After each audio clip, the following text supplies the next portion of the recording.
Ang pagkain, hindi lang dapat malinamnam, dapat maganda rin itong tignan. Ito ang patunay ng mga putaheng makukulay.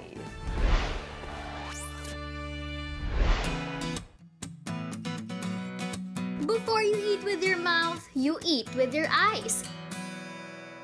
Ayon kay Brian Wansink, isang American professor on nutritional science, proven na pampagana raw ang makukulay na pagkain. Totoo kaya ito? Tingnan natin kung tatakamin kayo sa mga nahanap naming colorful food. Kabubukas lang ng cafe na ito sa Kamuning, Quezon City. Sa loob, sasalubungin ka agad ng mga kulay.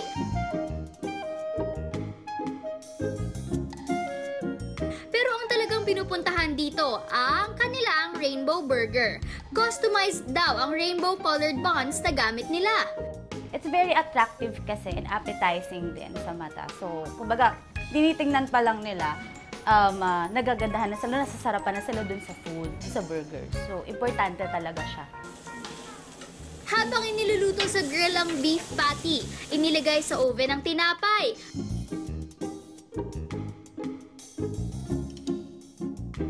Pagka-toast, lagyan ito ng dressing. Ipatong ang lettuce, tomato, onion at ang beef patty.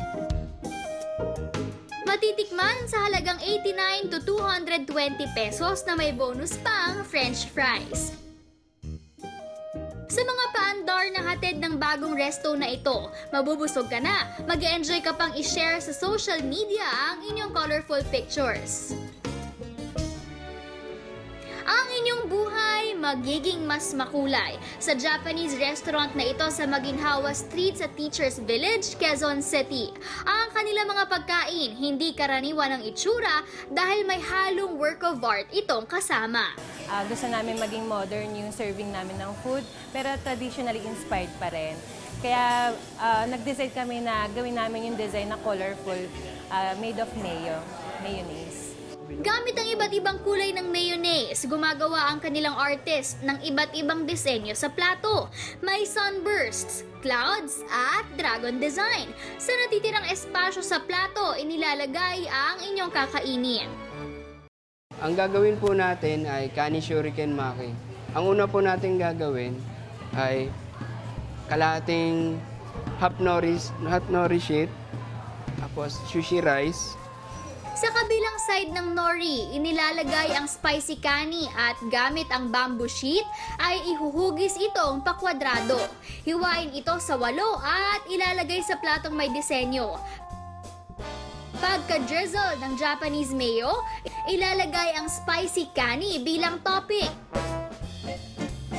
Heto na ang Kani Shuriken Maki na mabibili for 220 pesos at mapaghahatian ng 2 hanggang 3 tao.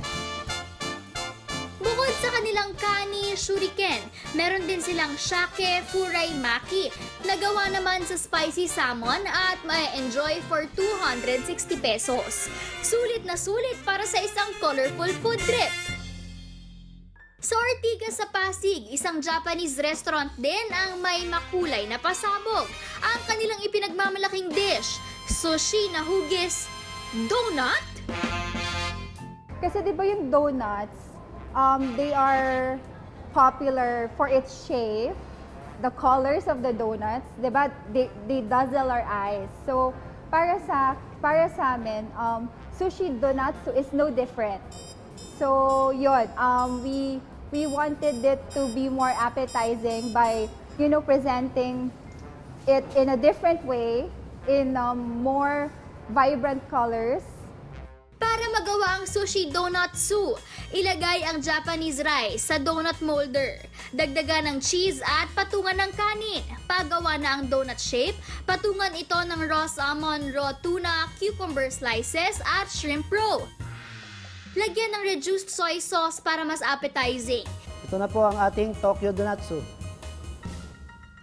Meron ding donatsu na imbes na keso, spicy salmon ang palaman. Hinahati sa 4 ang ibabaw at nilalagyan ng shrimp roe ebiko, pink fish powder, tempura flakes at black sesame seeds.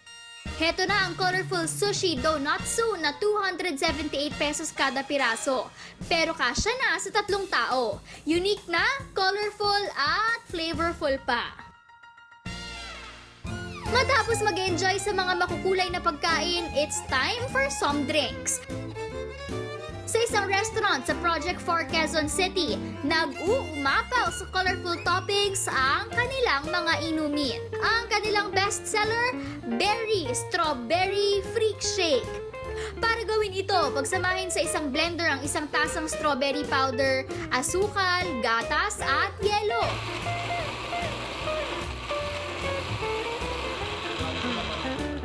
Mag-drizzle ng strawberry syrup sa gilid ng baso.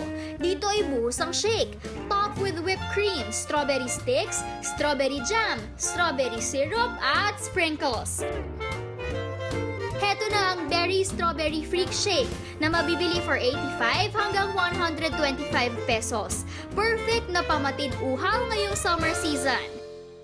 Pero syempre, maganda man sa paningin, mahalaga pa rin what's deep inside. Mahalagang masustansya at balanse sa mga tamang nutrisyon na kailangan ng ating katawan ng ating kakainin. Dahil after all, you are what you eat.